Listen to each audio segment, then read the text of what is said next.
The main road that runs along Seminole Ridge High School has been plagued recently with accidents, many involving students. Some are blaming the school's policy that forces students to park off campus if they aren't making good grades. It's a story you saw first on News Channel 5. Angela Sacitano joining us live from Loxahatchee tonight. Angela?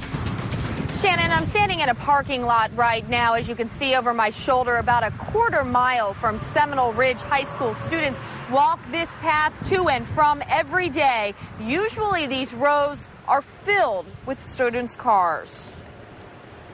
It's definitely a warm one, especially for late October. And these students know it. They have a 15-minute walk from their car to school every morning and back again in the afternoon. Hot.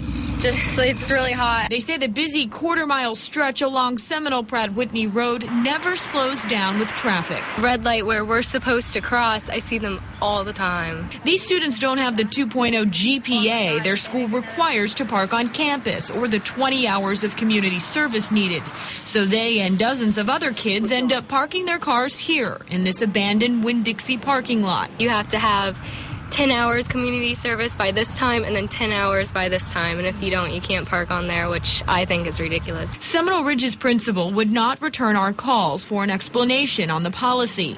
But we learned the policy of demanding kids make certain grades to park is a new one and something the Palm Beach County School District supports. It's perfectly acceptable. Parking on campus is a privilege, not a right, said district spokesperson Nat Harrington.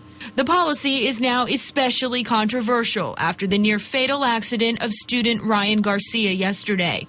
Walking to class along this road, he was struck by a bus. It makes the 20th accident on this road since the start of last year. They need a 20-mile-an-hour zone out here or cops present, something. Some believe the school should at least provide crossing guards to keep the traffic at bay. But that doesn't appear it's going to happen anytime soon. The policy doesn't look like it's changing in the near future either. Because it makes me nervous.